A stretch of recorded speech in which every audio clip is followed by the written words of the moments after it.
Hello and welcome to this workshop on the history of the obesity epidemic and BMI.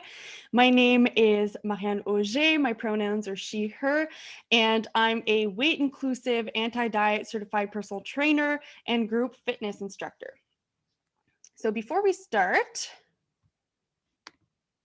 I just want to give a little content warning that I will be mentioning words like overweight and obesity. I'll be talking about weight stigma, racism, and dieting. And to just remind you to keep discussions respectful and appropriate in the comments. So what is the BMI? So the body mass index was actually called the Quetelet Index, and it was created by Adolf Quetelet, who's actually a Belgian mathematician, statistician, and sociologist between the 1830s and 1850s. So he actually had like nothing to, he wasn't a doctor, he wasn't a physician, he wasn't anything like that. And the BMI, in case you don't know, actually measures someone's weight category by using their weight and their height. So it's like a little formula that you use to calculate someone's BMI category. And the BMI was put together by Adolf Quetelet by using the typical weights of French and Scottish men. And it's very interesting because Adolf himself said, if not fully satisfactory, at least as good as any other relative weight index as an indicator of relative obesity. So basically, it's the best out of the options that they had, but it's still not fully satisfactory. And it wasn't even intended to be used that way. So in case you haven't seen the BMI, this is kind of how it's represented. So you have your underweight category, your normal category, overweight, obese, and extremely obese. So Adolf's whole focus was basically to find l'homme moyen. So the ideal man, whatever that means, right? And Quetelet said, if the average man were completely determined, we might consider him as the type of perfection, and everything differing from his proportion or condition would constitute deformity or disease or monstrosity. So his goal was just to find the ideal man, and anything that wasn't that was just a deformity, a disease, or a monstrosity. So very lovely.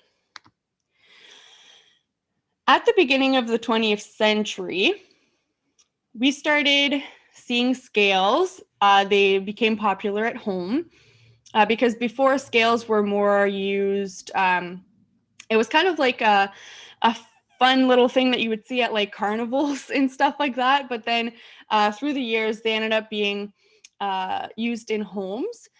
And insurance companies determined that people with bigger weights had increased mortality, and they did that to make more money, because if they could charge a certain group of people, in this case, fat people, then they could make more money.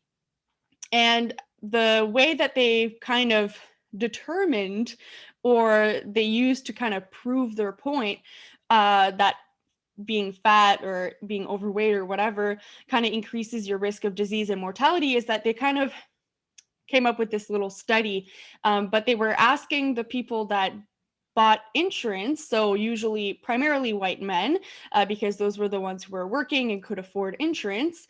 They asked them to self-report their weight. So they didn't really weigh them. They were just like, yeah, what do you weigh? And they wrote that down. And if they were weighing some of them, they were wearing, the people were wearing their own clothes.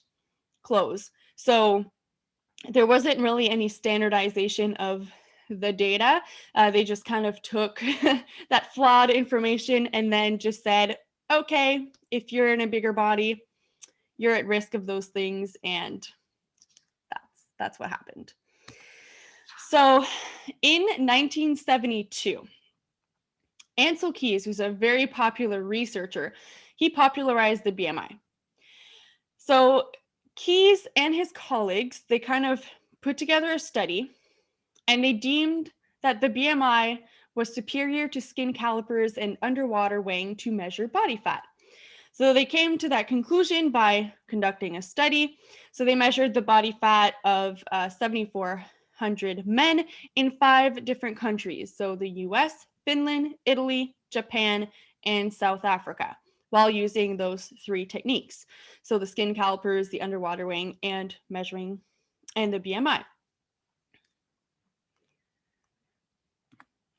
So later on in that research paper, Keyes and his colleagues mentioned that the Bantu men in South Africa, quote, could not be suggested to be a representative sample of Bantu men in Cape Province, let alone of Bantu men in general.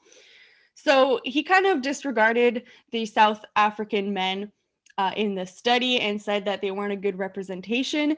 So they were kind of excluded from the study.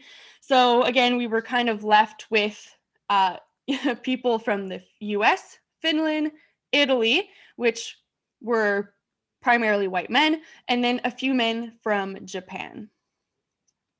So we can see that it's kind of following a trend here between Adolf Quetelet and Ansel Keys.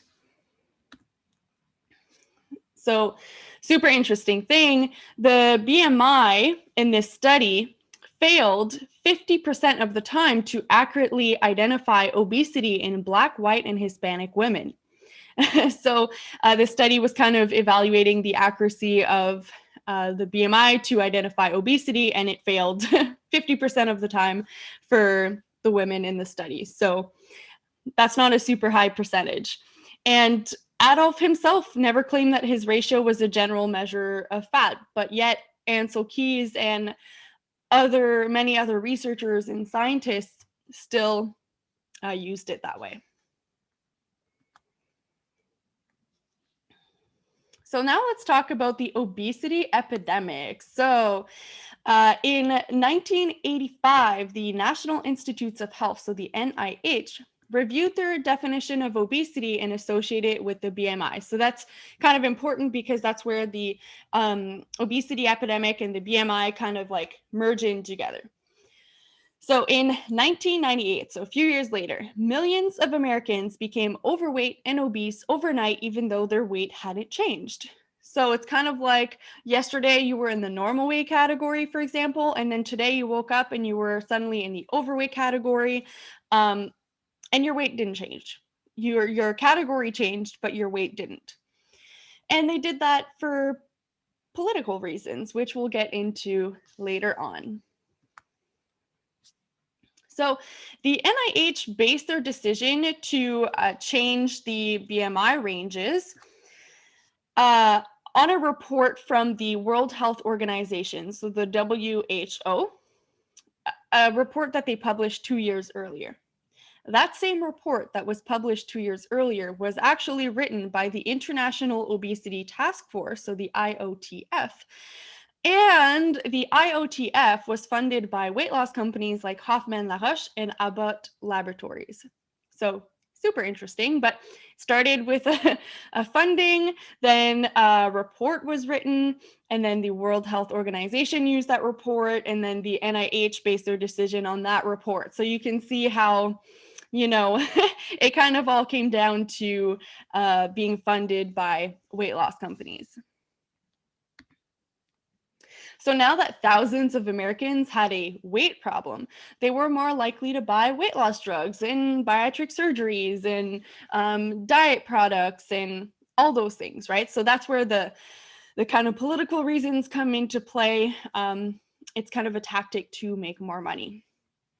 So this one study says set up in the mid-1990s with help from grants from 3 drug companies, the task force aims to portray obesity as a serious medical condition and to promote better prevention and management strategies. So again, if they portray obesity as a serious medical condition, plus, you know, you have those insurance companies saying the same so that they can make more money too.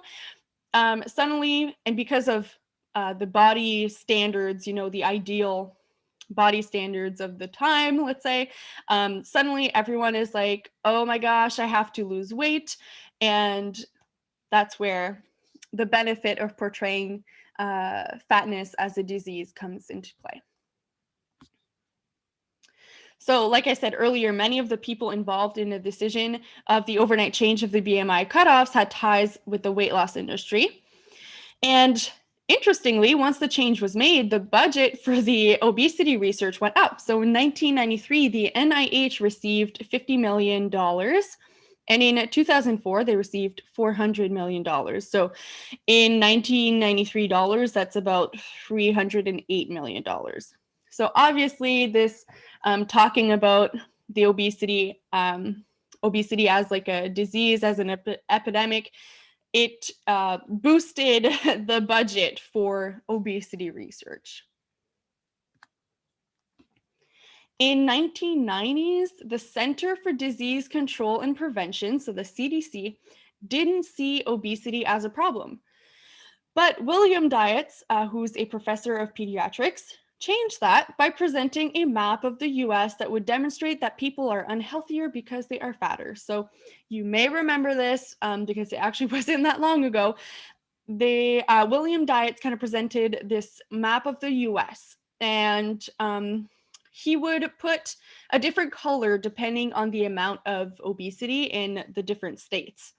So he would put light blue as lower rates of obesity, so below 10%. Dark blue had higher rates, and red were rates that were above 20%. And through the years, the colors kind of changed as well, but those were the colors that were used at first. So in 1985, the map was mostly white because they didn't have a lot of data. So it was white and light blue. So that means there was either not a lot of data for some of the states, and the other states were mostly lower. They had lower amounts of obesity. In 1994, there's a mix between medium and dark blues. In 1998, there was mostly dark blue and 7 states in red. So here they're kind of like in a yellow color, but before they were in red. So every year there was more and more red, and that's what kind of William Dietz kind of wanted to demonstrate with his maps. The presentation served as a way to shock people instead of using that information neutrally, like the fact that height had also increased through the years. So we've gotten taller as a population through the years, but no one is making a map to kind of demonstrate that either. And because there's no benefit to doing that, right? We're not making money from people getting taller through the years. There's a few things that William Dietz didn't really consider when he presented his maps. So one of the things is that a weight gain of only 1 pound can change someone into the obese category. So if you're in the overweight category, let's say, it only takes 1 pound difference to get into the obese category. And same for normal weight to overweight and so on. The maps were based on a percentage of people, so smaller states can dramatically affect the colors of the map, kind of like in politics. Some of the states with the most red are actually rural and poor, and low socioeconomic status can influence weight. So the lower the socioeconomic status, there's a trend of bigger bodies. And also, people were dieting through the years because of all the messaging, you know, from the insurance companies and Ansel Keys and all those things. People were dieting. And we know now that between 90 to 98% of people who lose weight regain it and more after 5 years. So it would make sense to see an increase in weight through the years if people were dieting, because dieting increases weight through the years. So in 1998, the maps were shared on the CDC website, and researchers, academics, everyone were talking about this obesity epidemic based on the maps. So by 2004, there were more than 700 articles that were talking about the obesity epidemic, whereas in 1999, there were only 50. So you can see that all this talk and the showing the maps, it really, really boosted this talk around an obesity epidemic.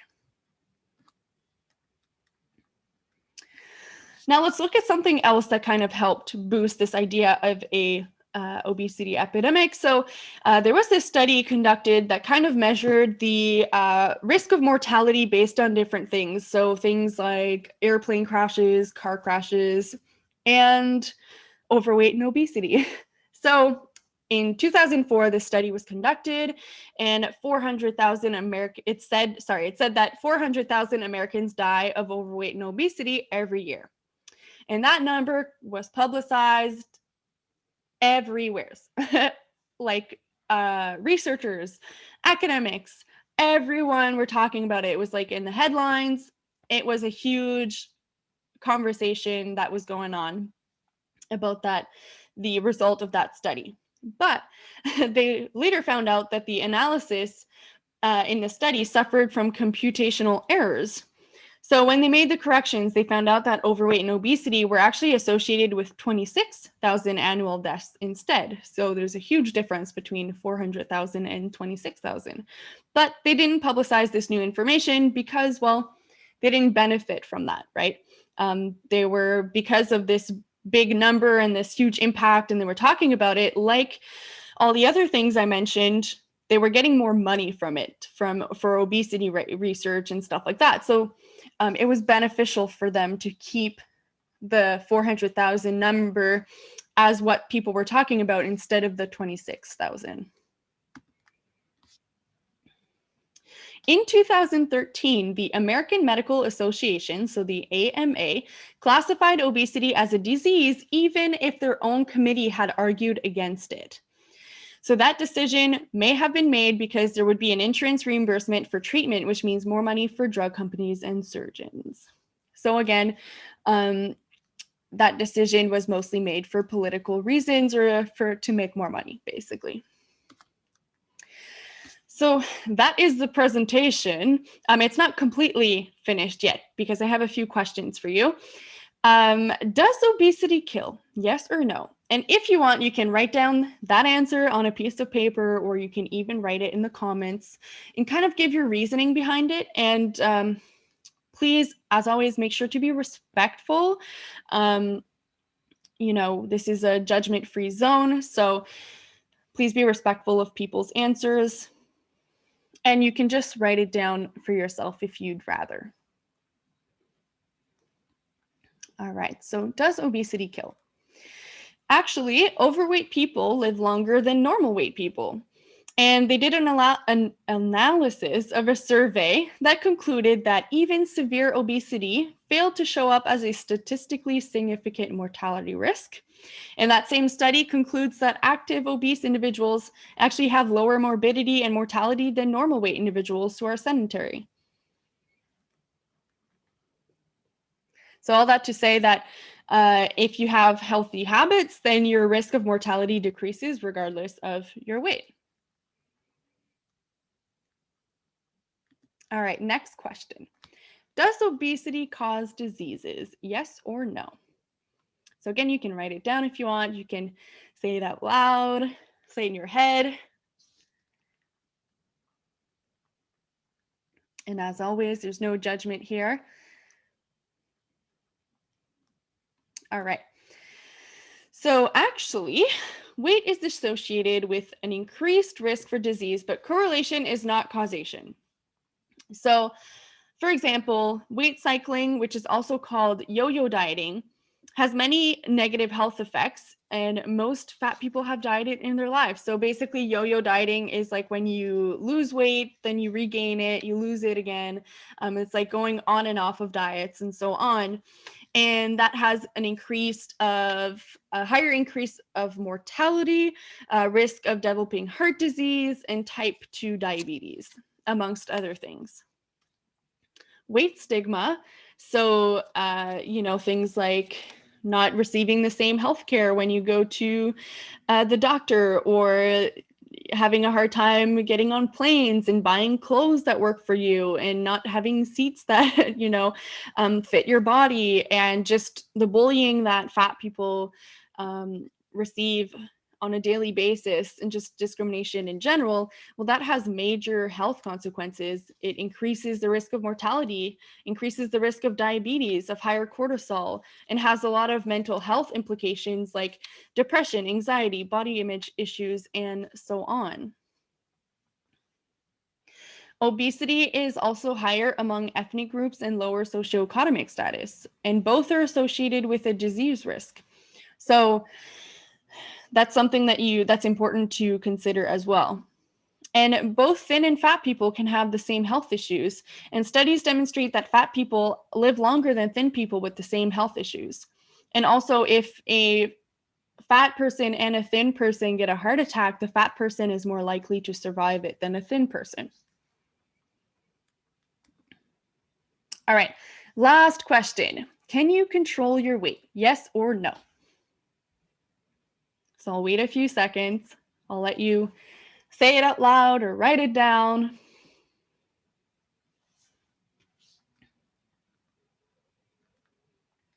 All right.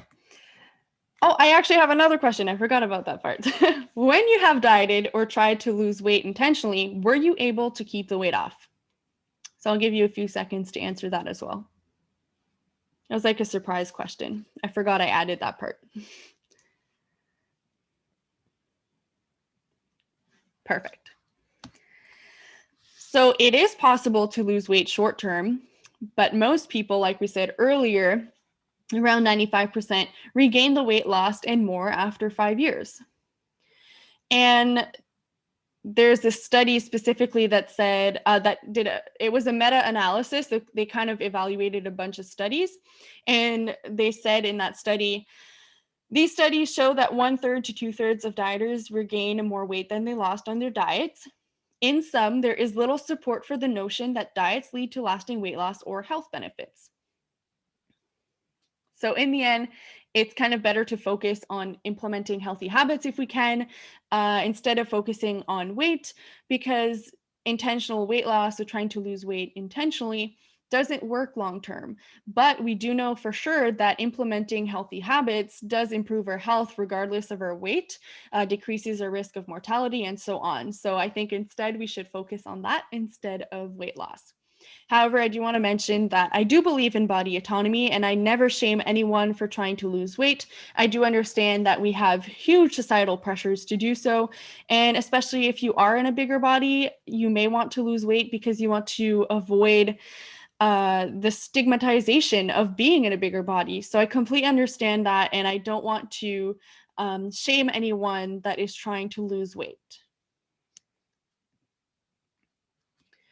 There's actually a meta-analysis of 29 studies that were reviewed, and it showed that within 2 years, the participants regained 50% of the weight they had lost, and that by 5 years, they regained more than 80% of the weight. Studies that do conclude that sustainable weight loss is a thing usually only last 1 year or a couple years. So studies will kind of say like, oh, this technique to lose weight will work, but then the study only lasted 1 to 2 years. But since we know that after 5 years, most people regain weight, it would be interesting to see the sustainability of those studies in 5 years to see if it matches up, right?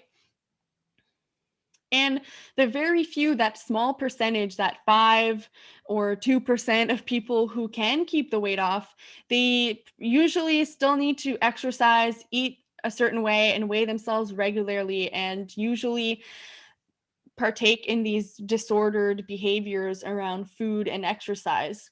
So they may be able to keep the weight off, but is it really in a very sustainable, balanced way, a way where you can still enjoy your life?